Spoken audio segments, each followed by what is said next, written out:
Eh bien, salut à tous, eh ben, me revoilà encore une fois. Donc, après ma critique de Killzone 2, qui n'était pas vraiment top, mais bon, c'était ma première vidéo, cette fois-ci, je vais vous parler d'un film que j'aime énormément, qui est un film en plus très rare, même trop rare. Donc, j'ai décidé de vous parler de, le voilà, Requiem pour un massacre. Et bon, la jaquette, elle est pas comme ça, elle est pas aussi pourrie, mais bon, désolé, elle a été abîmée.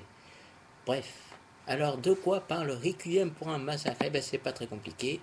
Bon, allez, je vais d'abord vous dire qui a réalisé ce film et quand. Bon, allez, il a été réalisé en 1984 par Elem Klimov. C'est un film russe. Et oui, Requiem pour un massacre raconte l'odyssée cauchemardesque d'un enfant de 12 ans pendant la Seconde Guerre mondiale et qui décide de s'engager dans l'armée russe pour combattre l'armée nazie. Requiem pour un massacre est donc un chef-d'œuvre, un pur, un dur, et vraiment rare. Il m'a fallu un sacré temps pour vraiment trouver une copie de ce film. Enfin, le DVD, le coffret de ce film. Bref, alors, quelles sont les qualités de ce film rare? Eh bien, tout simplement déjà sa réalisation qui n'épouse que le point de vue, parfois horrible, de cet enfant sans histoire et qui n'use d'aucun effet facile de narration, chose que commettra son fils, les insurgés, puisque les références fusent. Et oui. Le film qui devait être donc le film de guerre ultime le plus réaliste au monde devient en fait un drame sur la guerre totalement surréaliste. Donc exemple très simple, voir la séquence où des femmes fabriquent un mannequin d'Hitler fait à partir de boue et de tissu.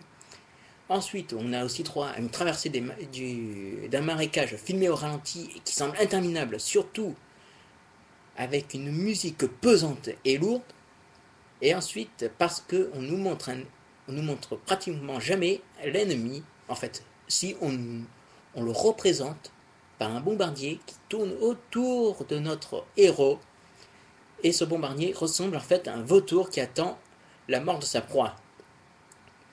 Qu'est-ce que je peux vous dire d'autre? En fait, on pourrait même voir Requiem pour un massacre comme le frère russe de un autre chef-d'œuvre qui se nomme Apocalypse Now. Ce qui est très drôle en fait quand on y pense, puisque ces deux films ont été réalisés en pleine guerre froide. Alors, les ressemblances fusent, tout simplement parce que déjà on a le droit au point de vue isolé de nos deux sympathiques héros, même si ce qu'ils vivent n'est pas forcément sympathique. Déjà, pour le capitaine Willard, tout simplement parce que on entend ses pensées. Et pour Requiem pour un massacre, tout simplement parce que la caméra ne quitte jamais notre héros. Ensuite, on nous décrit dans les deux films une guerre qui semble fantasmatique mais extrêmement dure. Ensuite, on a le droit à une succession d'épreuves, tel un Ulysse face à son Odyssée, et ensuite un héros face à ses propres démons. Et là, je vous conseille vivement de voir les deux films courts pour comprendre de quoi je parle.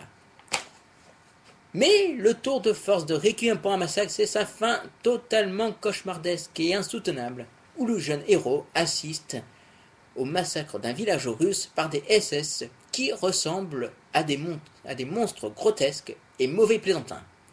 Et je peux vous dire que c'est vraiment un final absolument insoutenable.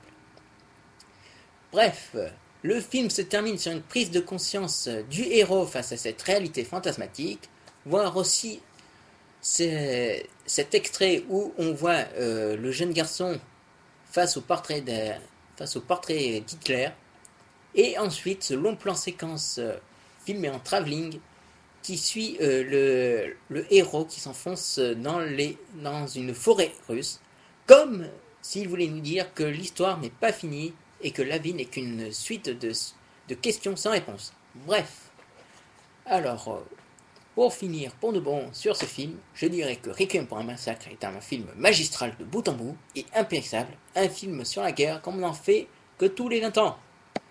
Et voilà, j'ai fini ma critique de Requiem pour un massacre et on passera à un autre film, je ne sais pas encore lequel, mais je vous promets d'en faire une autre. Et sur ce, je vous dis salut!